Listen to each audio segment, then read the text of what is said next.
Hello and welcome to the AA Ireland podcast. I'm Paddy Common. And I'm Blake Boland. Blake, what have we got happening this week? Well, we want to talk a little bit about the cars that we have, but the highlight of today really is the interview that we have recorded with Martyn Lee. So he has a podcast called EV News Daily, which actually does what it says on the tin. He puts a podcast out every day, I think 6 days a week anyway, but little 20-minute snippets all about the world of EVs.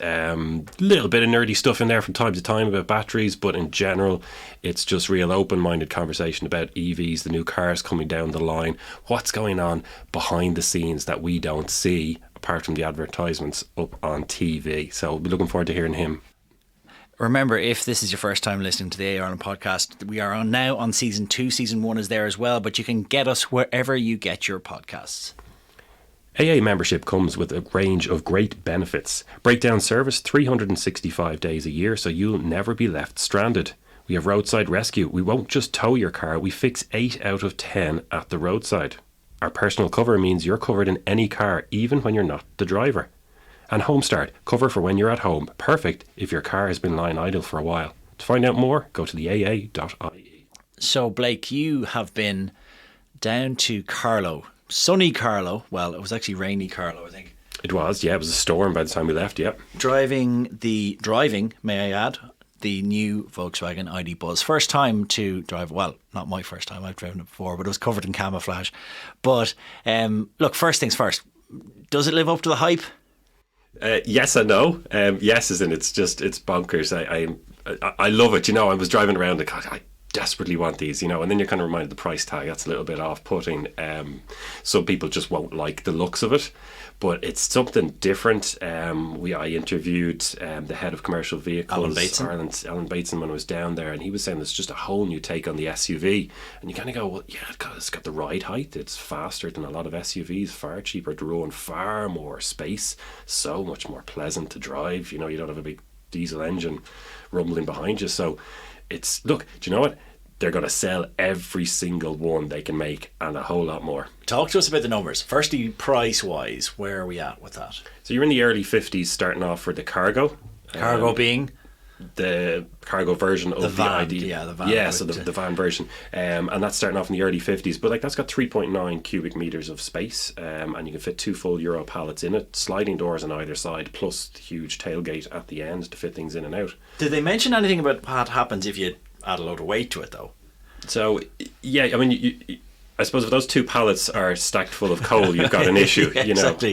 So, yeah, there are some limitations, but you're going to get that on petrol and diesel to an extent as well, though not as much. But who's this van going to be for? It's got marketing opportunities written all over it, but, florists, bakeries, the likes of that. Well, a friend of mine is a plumber, and he's got one on order.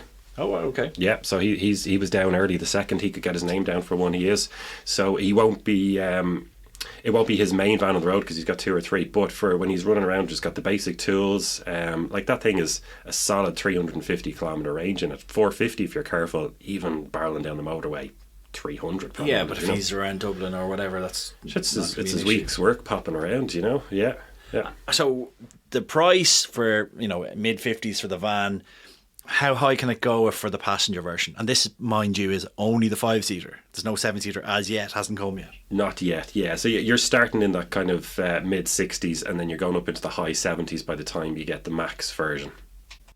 And just give us the basics again in terms of battery size, how big it is, etc. Yeah, so the wheelbase is a hair's breadth, away from 3 metres. So it's quite a large vehicle, but that's because it's on this MEB platform where you stick the batteries in the middle and then send the 4 wheels out to the corners. It's a bit like a skateboard, people call it that sometimes. But it's got a 77 kilowatt hour usable battery. So same as ID 4, 5 and the long range version of the 3. And what people don't quite realise is that all these vehicles, they're built on this MEB platform. So your ID3, your ID4, your Q4 e-tron from Audi. It's got an Enyaq. ID4, Enyaq as well, yeah. And there'll be more as things come out as well. The Cooper Born is another one. So with the 77 kilowatt hour battery, ranges what? Well, they're guiding, the WLTP guide is 415. That's a little bit optimistic. Now, you will beat that in summertime, just pottering around town if you're careful. But I think it's a solid 350 kilometre car. Maybe 300 on the motorway, but yeah, 350, 360. So there is a very good interview Blake did with Alan Bateson of Volkswagen Commercial Vehicles on YouTube. And you did push him on numbers in terms of deliveries, because that's the $1 million question. What have they got? When are they coming? And how long does it take to get one? Yeah, so I asked the same question, half a dozen different times to different people, and I got you slightly... went a bit Jeremy Paxman on it, didn't you? I do my best. So they're going to get 500 in this year, 400 of which will be the cargo and 100 will be the passenger. But to balance that out, like, is that a lot? Is that, well, they've 3,000 registers of interest for the passenger and double that for the cargo. And ID4 has sold what this year, 2,500. Yeah. So look, 100 of those in 23. Yeah, that's not no. They will have greater supply in 2023. They're coming out of the Hanover plant in Germany, and supply will increase. They're only just getting going at the moment. So the 100 units that they're getting for passenger cars will be delivered in January. No, that's for this year. So apparently they're either on or hitting boats. Yeah. Okay. Now I was saying, well, what about I was pushing a bit more and saying, well, what if I ordered one right now? When will I get it? In 6 months, a year? And quite hazy on the numbers. They're saying a 6-month lead time, but I think he was kind of referring back to stuff that's been ordered already. Yeah, it's not going to happen. I don't think they're going to sell every one of these. The waiting list is going to stretch right out. Some people are divided on this vehicle. They think it's heaven, come down from above, or they think it's the Emperor's new clothes. Where do you sit in it? As I was driving around, I was just hugely impressed with it. It is a little bit of a hybrid in the sense that we don't know quite what it is. And there was a little bit of that with the C5X that we put up a review on the YouTube channel there last week on. You've got the ride height of an SUV. You sit up really high, but the visibility is amazing. Even that A pillar, so that's the front pillar there that divides the windscreen from your first window. And that's got a glass insert there as well. So there's so much light coming in. We're going to have a panoramic roof in time. But then the driving dynamics of it and the feel of it is much more like, a larger car than a van. And then you've got that electric motor as well. So normally when you get into vehicles this size, this type, and you go, there's that 1.6 litre turbo diesel engine chugging in behind you, and the thing's rattling a bit. With this, it's just so smooth. And because you've got the weight of that 77 kilowatt hour battery right down underneath the car, van, whatever we want to call it, the centre of gravity is really, really low. So it feels a lot more stable in the corners and going around roundabouts and things like that. What are you driving this week? I have we swapped over late last night, didn't we? So yeah. I have the Polestar 2 for the week. I haven't really seen it yet because we left the house at just before 6 a.m. this morning, yeah. So to drive to the train station. But yeah, really looking forward to getting into it. Your first stint in a Polestar? Yeah, for whatever reason it's passed me by. Now we put up that video there last week when we went to the launch of the Polestar Space in Sandyford in Dublin. But my first time driving one at length. It's great to get into them for 20 minutes, but you need to live with it. Like, I'm going to get the baby seats in, I'm going to put the buggy in the boot, I'm going to be dropping the kids to creche, also doing a couple of trips down the country, get a proper feel for it. It's my current favourite car. It's not perfect, but wow. It's the car that I would genuinely consider buying. And if I had voted on the AA Ireland Car of the Year, which I didn't, neither did you, it would have been my vote for number one. I just, for some reason personally, it just hits all the markers for me. Few things I don't like. We were looking at the key this morning. It's pretty shabby. I hope that's not the actual key you get. A few of the plastics lower down aren't 100%, but as a car, I love the way it looks, I love the way it drives. Power delivery is excellent. It's just a really lovely place to be. Yeah, and one little thing I noticed this morning, I seem to find it in the menu by accident almost because I haven't had a proper play around it, but it will measure the G-force and display that on the screen beside you. So as you're taking a corner and accelerating, you'll see that dot. So it's a little bit of a gimmick, all right, but it's fun. And you collected my Volvo, my in inverted commas C40 Recharge yesterday. What was your first impression of that? You drove to Carlow and back in that? Yeah. So what did I? 250. No, yeah, actually just shy of 300 kilometres in it by the time I got down there and came back. And I mean, very, very comfortable. A little thirsty? Very, very thirsty. Yeah. Now, the conditions weren't great. I kept up a steady 120 on the motorway, but on my journey down, now I think I must have been into a fairly stiff breeze, but it was... it was 25 kilowatt hours per 100 kilometres. So, we used to always talk about miles per gallon. That's the one we all know. Now we measure EVs in kilowatt hours per 100 kilometres. But again, the bigger the number, the worse the the economy, if you like. Like if I did that journey in, let's say, Tesla Model Y, which is probably a little bit bigger and possibly faster as well, I would have expected that to have been below 20. Yeah, that's a saucy number. Was it aircon on and not really not legal speed limit? Not legal. And I purposefully kept. I went as fast as I could within the legal limits and trying to be safe. So if I could do 120, I was doing it. Yeah, so I mean, look, of those two very similar pricing points, actually, and similar heritage in the background as well. But first impressions of those two, which would you prefer from if it was your own money? I'd be having the Polestar if it was my own money, and I'd say, oh no, the SUV because I have a couple of young kids and a bit more space. But the reality is that there's not much more, if there is even more space in the Volvo. So it's a higher ride height for a lot of people who will like that. I know. And funny enough, I said a friend of mine was torn between those two cars and ended up going for the Volvo because the value for money based on the packs and the optional extras was much greater in the Volvo, weirdly. So but I'm a saloon fan. That's where I would go to over an SUV. But that's a personal preference for me. So look, lead us into this interview that you did. I sat in on as well with Martyn Lee. What did we talk about? What are we looking at in this one? Yeah, so we're. The whole world of EVs, it's so new for so many people. It's quite confusing. This new terminology. The drivetrains are completely different. Miles per gallon doesn't exist anymore. It's kilowatt hours per 100 kilometre. So we wanted to get Martyn on because the podcast that he has, and he'll tell us a little bit about that now when he comes on himself. But I love that it's quite grounded. It's very open-minded, and he looks internationally, and he wants to get in behind the details. He's not going to report back a press release or what's a marketing campaign, or take it as gospel. Not at all. No, he'll take a kind of journalistic eye to it, and at this stage, because he's been doing it now for years, his knowledge is vast. Mr. Martyn Lee, thank you very, very much for joining us. Really appreciate you coming on to join us here today. It's a real pleasure to be here. Thank you. Excellent. So just in case anybody doesn't know Martyn, we've kind of worked together in the past a little bit, so I know you well, real strong on EVs, but kind of give us that 30-second elevator pitch. Who is Martyn Lee, or how did you get to be here today? Your career so far. Well, my background is in radio, broadcast radio at local and national level as a presenter and then as a manager.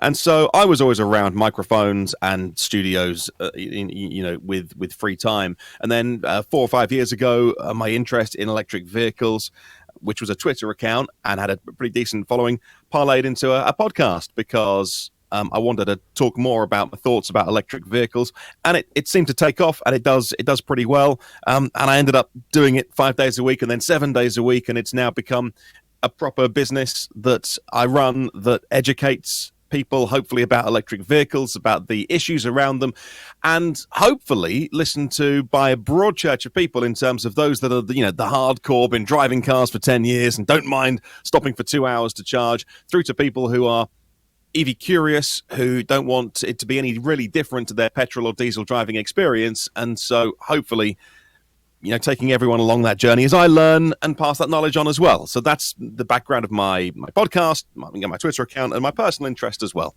And just on that, Martyn, if people in Ireland here want to listen to you and catch up with you, how do they do that?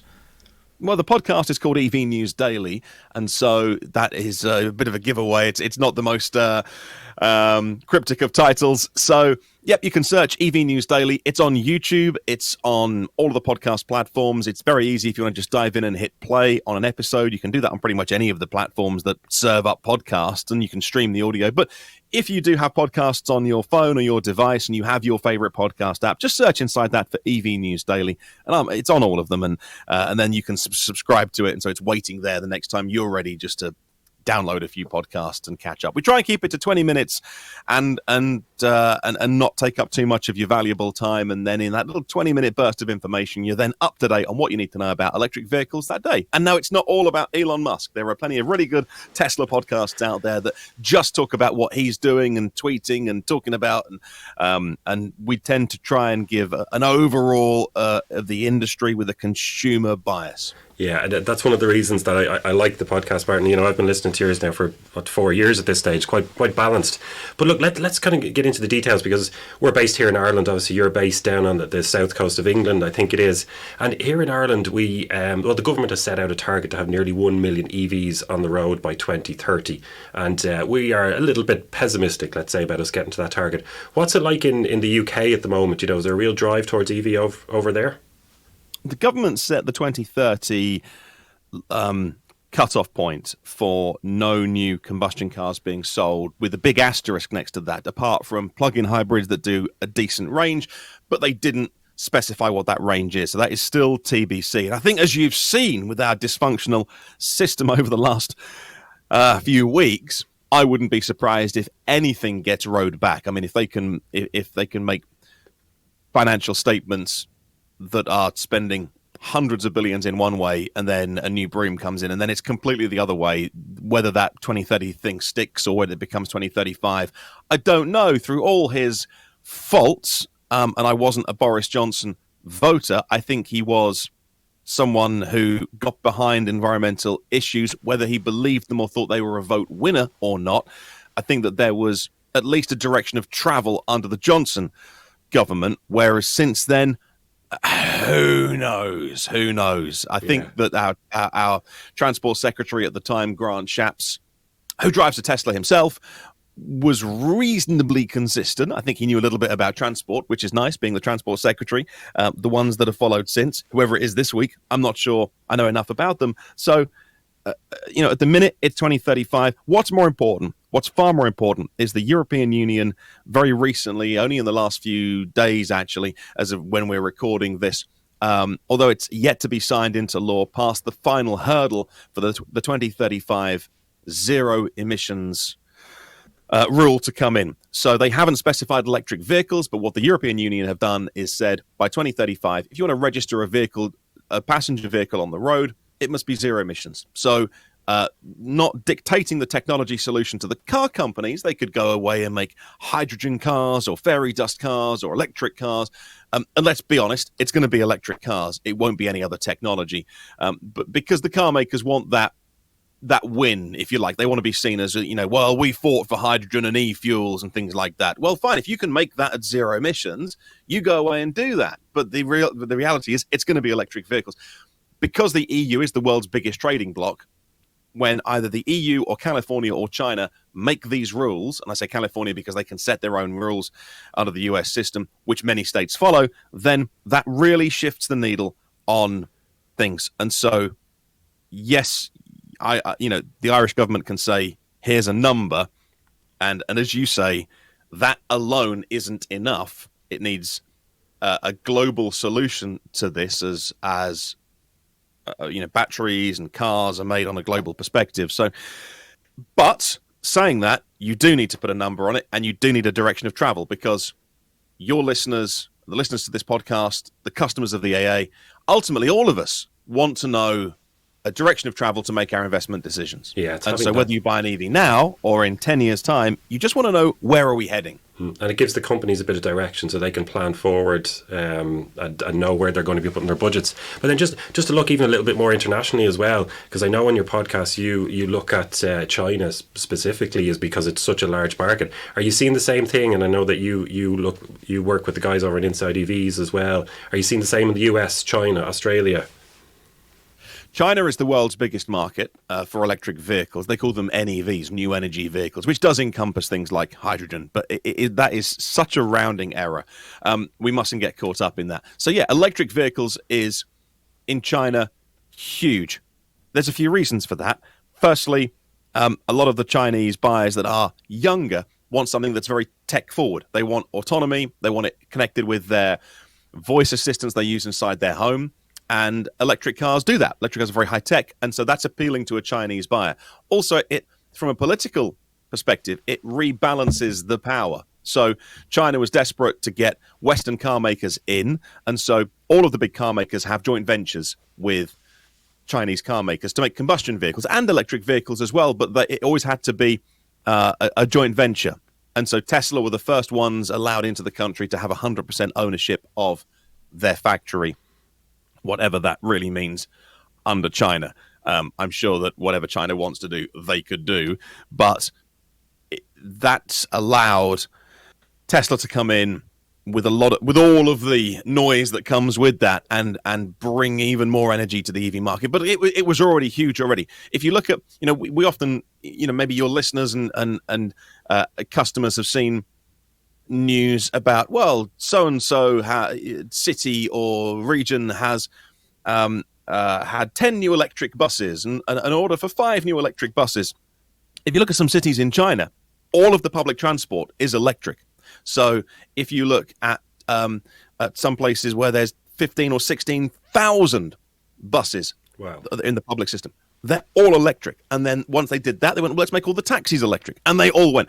And also health reasons, because the air quality in big Chinese cities, which even if you go to a tier 2 or a tier 3 Chinese city, dwarfs anything that people can imagine. So, you're talking multiple sizes of London. These areas are huge, and the air quality is so poor that when they put those rules in to clean up the air, it's happening. That's not to say China isn't also investing massively in coal-powered electricity generation, which, yes, they are. So they're not. It's not as if they're going headlong into this green thing and this clean thing. But that's in a nutshell, the China story. And what's really interesting is where those Chinese vehicles will end up. So the devices that you might be listening on are probably made in China, or there's a bunch of components in everything that we're now recording and listening on, all of this in China. Until now, people haven't tended to buy Chinese cars because they've tended to buy the brands that they know, and German brands or American brands over the years. What'll be really interesting is when the Chinese brands come along, and they are already, and will increasingly do so over the next 10 years, whether people say, oh, I'll buy that Chinese car. That'll be really, because a phone is maybe a 500 or 1,000 euro purchase. Well, a car is on a whole different scale.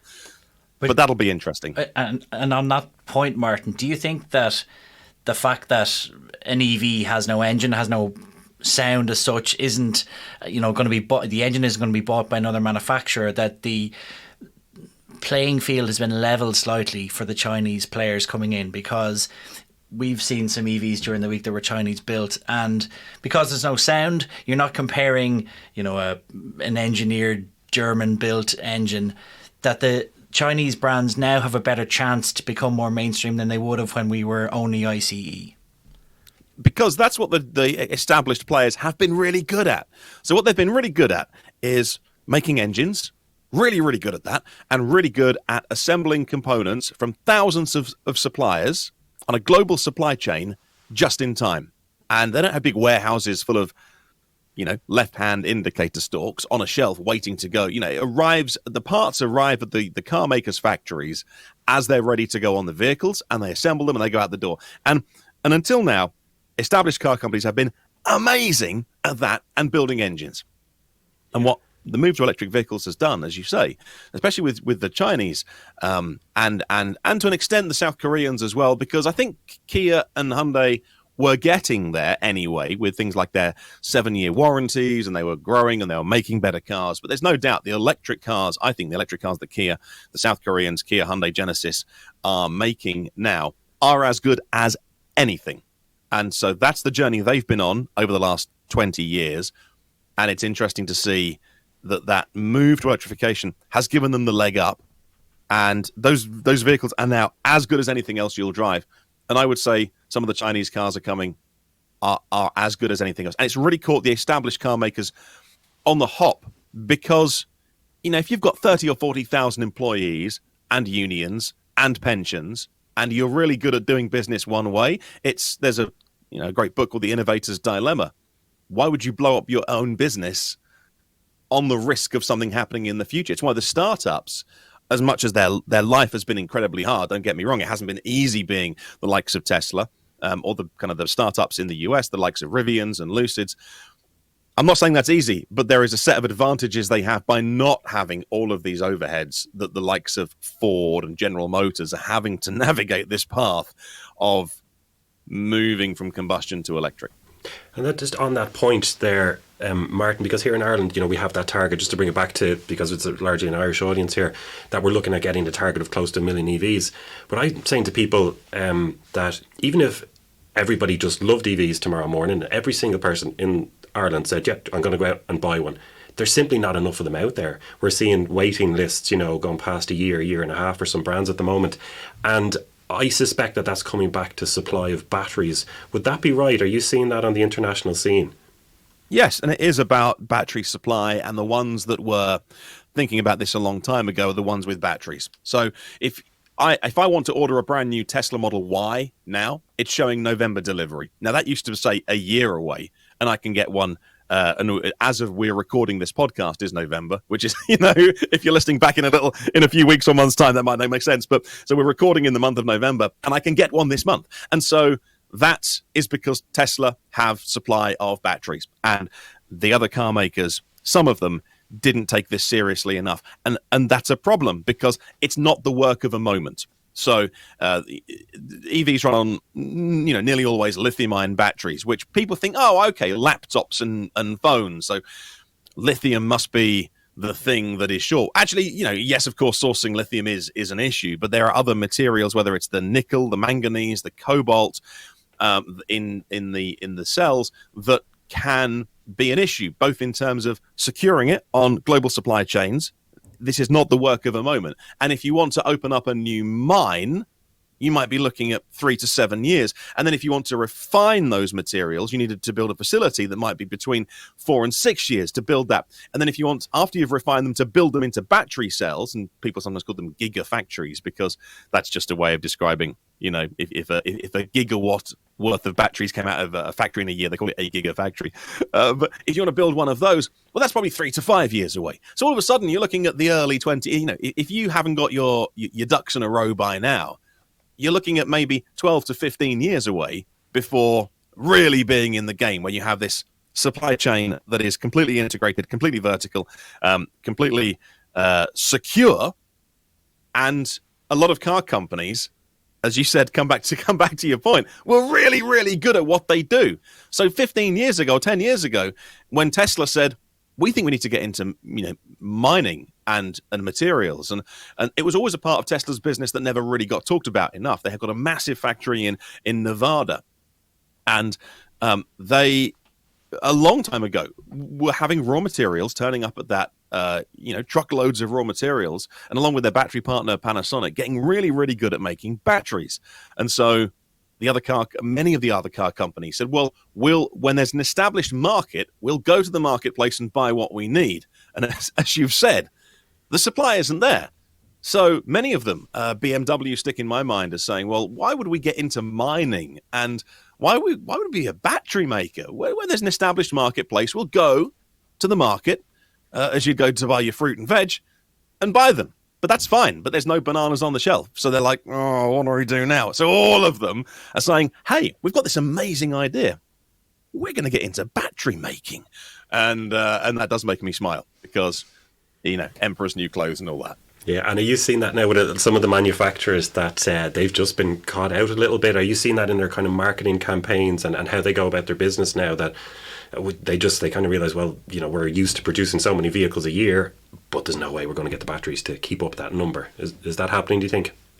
And then the likes of the Toyotas of the world, who led the way with the Prius and hybrids, again, got really, really good at that. So a very, very small battery, tiny, tiny battery in a hybrid car is really only there to get you off the line up to a few miles an hour. Then the petrol engine kicks in. And then also when you're slowing down, rather than using the brake pedal, it can put some energy through, it's called regeneration or recuperation, rather than energy using the friction brakes under your foot to clamp those brake pads onto a brake disc, and friction slows you down. That's lost in heat and friction. The electrical motor can slow the car down by spinning in reverse effectively and putting that energy back into the battery. Tiny, tiny battery. So if you're Toyota and you are dominating an industry, why would you blow that up and say, let's take a risk on electric cars? So, of course, they do have access to batteries, just not enough of them, or enough of them to make, you could make 1 million hybrids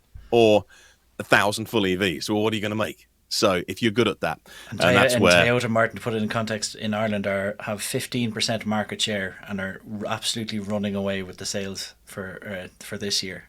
15% market share, huge. they're very good at what they do, and they will not want to change because turkeys don't vote for Christmas. So they're not going to want to change. They haven't got, and and yet they are in China. So can you buy a Toyota electric car? No. Can you buy one in China? Absolutely, because that's the direction that if they want to make any money in China, they've got to make EVs. So, it's a little bit funny how they market their cars as being a little bit more electric than they really are. I think a lot of buyers do understand it, but I suspect a lot of buyers don't fully understand it, and they'll buy a hybrid and think, "Oh, I'm getting quite a good electric car here. It's got an engine, it's got some battery, but really it's all engine and very little battery." And that and that's okay because they those cars are moderately more efficient. Toyota would say a lot more efficient than pure combustion, but it won't move unless you put petrol in it. So. But I mean, there can be controversy, Martin, about the how Toyota market hybrid, and people think they're on their electric journey. Where do you sit on that? Do you, on the positive side, see hybrid as a good gateway drug to get people into EVs if they had no clue, or do you think that it isn't really progressing things forward? I don't think it moves quick enough. And it doesn't move quick enough to get to the targets that we need to get to. Of all the car makers, Toyota spend the most on lobbying in the United States. And what are they lobbying for? The status quo. They don't want to change to electric vehicles because they've got it good. And so do I blame them for that? Well, no, not really. It makes me a little sad because I suspect there are some really good engineers at Toyota, and they've come up with this hybrid solution all those years ago that worked 20 years ago. It was innovative 20 years ago or 15 years ago. And so I suspect there are some really good people there that could make great electric cars, but there's no incentive really for Toyota to change. And so from an environmental point of view, I then have that issue with a company like Toyota. They spend an inordinate amount of money on something which ultimately harms the planet because it's good for their bottom line. And it's interesting to think about companies going forward, about the kind of businesses that we spend money with, how corporate responsibility is something that is a little more on people's minds. They'll still buy the car they want to buy, but I think people increasingly look at where they spend their pounds and their pennies and their euros, and they're thinking, well, I want to spend it with the right places. And I wouldn't spend it with Toyota because they campaign very heavily for things that ultimately harm the planet. And so I wish them all the best, but I wouldn't buy one because I don't want to reward that company with my hard earned, as it were. That's really interesting. And the fact that you're talking about, you wouldn't buy one of those cars. How about, tell us, Martin, what would you buy? We've been talking about EVs a lot now. Can you share, do you drive an EV, or maybe you drive a 3-litre diesel SUV, Martin? After all that. We have a Chinese EV. So we have an MG, which my wife drives most of the time because it was very, very cheap. So we have the MG ZS, the MG badge, of course, very storied, much history, but ultimately was sold off to the Chinese, and the car is made in China. It's owned by a Chinese company these days. The MG brand is whilst they have, I think they may even have a design base in the UK. Look, it's not what people think MG is, or some of the listeners of a certain age would remember MG. So that's what we drive. Before that, we've had 2 Renault Zoes, and then whenever I can have a car on the driveway that is something different to try and to play with, I absolutely do. And it works for me, and I don't want to be too preachy about it, but I think it works for most people in terms of driving an electric car, because we always overestimate the mileage that we need. And if you have an EV that'll do 150 or 200 miles, that gets you pretty much anywhere. And so it's always that debate. Well, what if I want to drive to John O'Groats tomorrow? How often do you do it? Well, I know I don't, but what if I want to? And that's what the advertisers, the anti-EV lobby, those that advertise against electric vehicles, will always fall back on. They're like, well, you've got that safety net of being able to put petrol in it. And let me tell you, it's a very, very visceral thing. You feel it when you have an electric vehicle, that you understand it, because people are smart. They get, okay, I can charge at home. If I have a driveway, I can plug in. I get it. It's cheap. It's a couple of pence a mile. I get all that. It's not until you drive one that it's brilliant, because they're fast and they nip off the line. Some of them are ridiculously fast, up to hundreds of miles an hour. But even a very cheap EV will beat anything off the line, because it's just instant torque. So you put your foot down and you're gone. So up to 30 or 40 miles an hour, you're just you're beating everything off the line. And so they're fun and they're nippy and they're great and they're silent, and there's no waiting for the engine or the gearbox. And you're never going to get a bill for a catalytic converter. You're never going to get a bill for an oil change. You're never going to get a bill for spark plugs. You're never going to get a bill for injectors. You're never going to get a bill for all the things that go wrong with combustion. Diesel particulate filters in particular. Yeah, like thousands and thousands of bits in a combustion engine, all working in harmony. But it doesn't take much for one of those bits to go, I'm going to collide with another bit, and then it's a very expensive bill. There's no moving parts in EVs. So I've never changed a set of brake pads or brake discs on an EV, because when you let your foot off the accelerator, the motor slows you down. It's like I say, it's called regeneration. So I just bought our MG ZS is 3 years old. I just bought some wipers for it, because I think we're going to sell it soon. So I thought, they're a bit smeary, so I'll do the nice thing and spend about £15.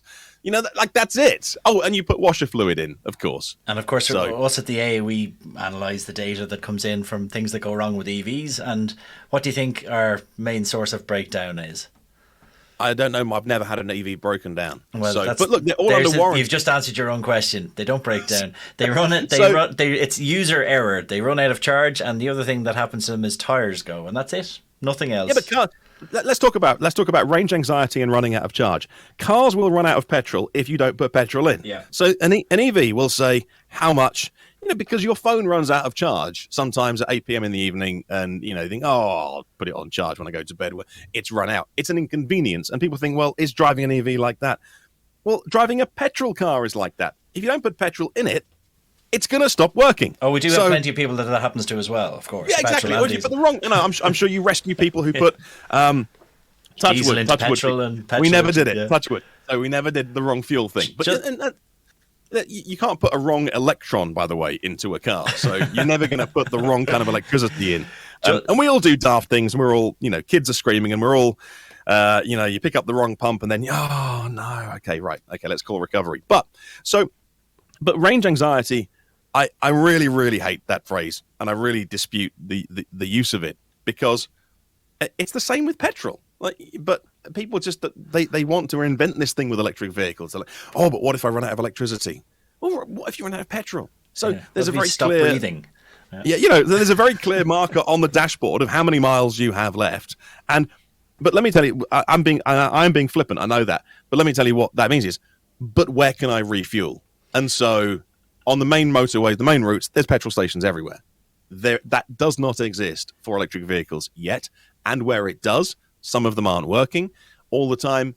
And there needs to be, this is where I don't make very good friends with the charging companies. There needs to be a level of regulation over the charging industry like there would your home electricity or your home water supply or your sewage. There needs to be that level of government regulation where those chargers have a 99% uptime, that if they're not working, they cannot work for maybe 2 hours or 4 hours before it takes a van to get there to start replacing it, and then they start facing fines, because this is an essential service. It's not optional. People are driving EVs, they want to charge. It is unacceptable to have these chargers offline for 2 days, 4 days, 10 days while we're waiting for a part. That's simply not good enough. So that's where I think range anxiety does come in. I did want to ask you about that, because obviously EVs in Ireland are becoming more popular, and one of the issues that people are facing, and any of us who drive EVs are facing, is that if you do want to go to Galway or go to Cork or go across the country, the charging points are there. Sometimes they're broken, sometimes they are occupied because there's not enough of them. Is that a situation that you are facing in the UK?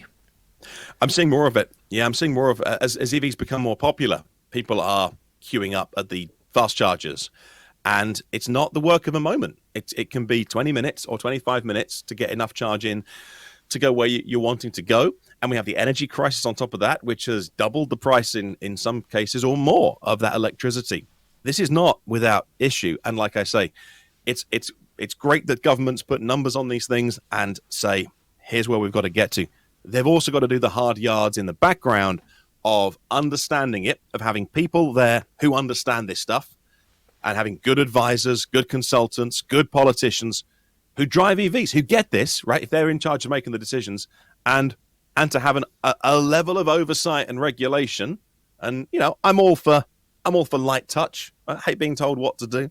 But in this case, I do think you need a regulator, somebody in a position of authority that is overseeing these things, that can hold them to account with real teeth, and which does not let reliability hamper the move to zero emission travel. Yeah, that's going to be a really interesting discussion. I think, you know, Paddy, we might touch on that in a future podcast and actually get somebody on from one of the charging networks and talk about something like that. But Martyn, I'm conscious of time. We might let you go shortly, but can we round things off on a real fun and kind of positive note? Can we go through our dream driveways? You know, you're a big EV fan, so there's people out there thinking, oh, you know, I might get an EV, or my next car might be electric, but I don't know what to go for, where to start. Let's throw out some of Martyn's top picks there. And I was at the launch of the ID Buzz yesterday, and myself with a young family, just the amount of space and such a cool vehicle. What about yourself, Martyn? What would you have on the driveway? I would have something more affordable than the ID Buzz, if I'm honest with you. That is a beautiful vehicle, but very, very expensive, which does get onto the point of why are electric vehicles so expensive. Martyn, try €77,000. Yeah, so that's supply and demand. Yeah, there's supply and demand partly in that, you know, if they had 100,000 of these to sell and no one was buying them, the price would come down. But they're making everyone that they can, or they're selling everyone they can make, and therefore the price is high. And yes, the batteries are expensive, but look, over the last 10 years, the battery prices have come down from around $1,000 per kilowatt hour. A kilowatt hour is just how we measure stored energy, and so a kettle, a 1 kilowatt kettle that was on for 1 hour. I know you wouldn't boil a kettle for an hour. That would be a kilowatt hour that you've used. And so an EV could have a 40 or a 50 or a 70 or 100 kilowatt hour battery, stored energy in the battery, the size of the battery pack. And yet, but that's come down from $1,000 per kilowatt hour to less than 100 now. Some of the Chinese batteries, the biggest EV battery company in the world, by the way, is Chinese, called CATL. And there's batteries from a company called BYD. And, you know, they're $50 or $60 per kilowatt hour. The price has really come down. EVs are still very expensive. Also partly because governments have been giving incentives to move people to EV. And so if I was a car company, I'm thinking, well, if someone's giving me my customers $5,000 off an EV, I'll put $5,000 on the asking price, and I'm making some money here. So that's happened as well. The incentives have gone here in the UK, and every time they got reduced and reduced and reduced and eventually went, what a surprise, many of the asking prices of the cars came down by a similar amount. So what does that tell you? In terms of the cars I would have in my driveway, something a little bit cheaper. I think I drive an MG at the minute, but there's other MGs. There's an estate called the MG5. There's a new one that's a Golf-sized car called the MG4. Look, these are around 30,000, a bit more, a bit less. And they are stellar value for money. And actually, although the used values are staying very high, some of those Hyundais and Kias that are around 30 grand, you know, they're going to do you 200 or 250 miles in a really, really nice car. Yeah, sure, if it's a dream driveway.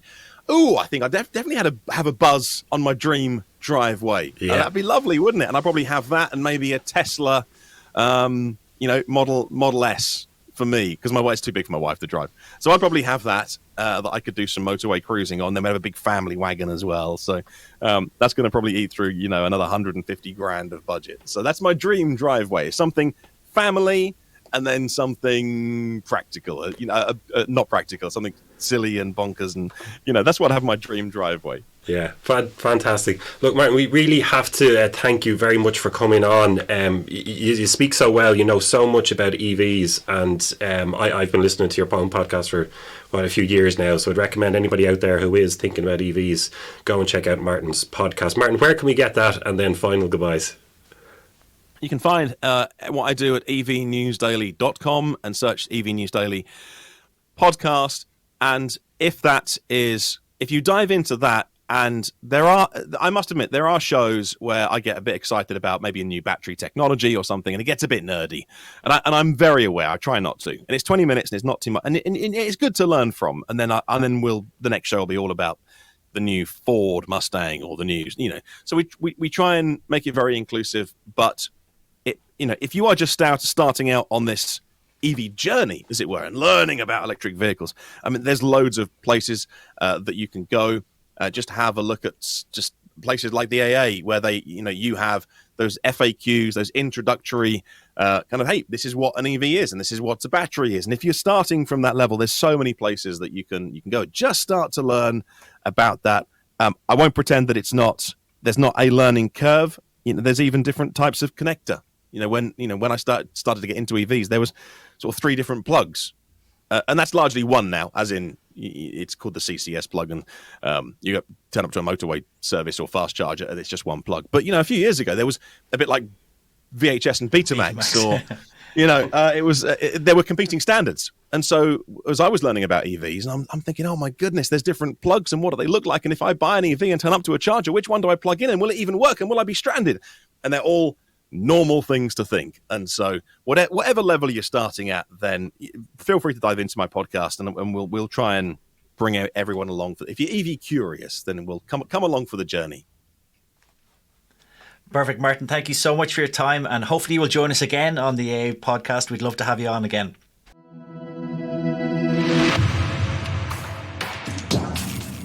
You weren't wrong. He knows his stuff, doesn't he? He does. There's 1 or 2 little bits of information up there knocking around, isn't there? It's incredible. And he was only scratching the surface for us today.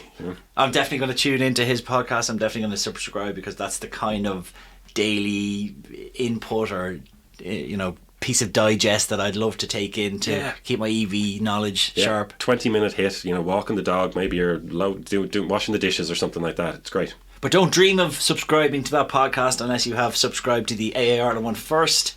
There's plenty of room for lots of subscriptions, but no, do subscribe to the AA Ireland podcast. And of course, tune into us across all of the social media platforms. We're on Instagram, we're on TikTok, we're on Facebook. Blake is burning a hole through YouTube as we speak with the videos that he's making. You've some great ones up at the moment, Blake, as well. What have you up there in the last couple of weeks? The Kia Niro EV, that's become quite popular actually. That's getting a good bit of interest, and I think because the picture that I had on the front was something that I actually did, and I had a kettle and a saw, some power tools going, with a cable plugged into the car, so it was taking energy back out of the battery. So there was the Citroen C5X, which is this plug-in hybrid, a kind of a strange mix of saloon, shooting, brake and SUV. And of course, as I mentioned, you did that interview with Alan Bateson at the launch of the ID Buzz. We have also done a tour of the vehicle, both the cargo and the passenger, and your first impressions from a driving point of view. Yeah, we visited the Polestar Space, which was launched in Dublin last week. So there's a lot up there. There's a lot going on in Ireland, and it's great to be able to bring it to people as well, and just to take a kind of an independent AAI to this stuff, as opposed to just, re-recording an ad or something like that. And the MG4 as well, that kind of took your fancy a bit, did it? Oh, it did. I mean, you can get into one of those delivery charges, everything, all in, for like 29,000 euros. Tempted? Yes. Has Mrs. Boland been informed yet? No. Moving on. Okay, well, before we invoke any more domestic damage, we will say goodbye for today, and we will be back next week. Bye for now. Thank you very much for listening.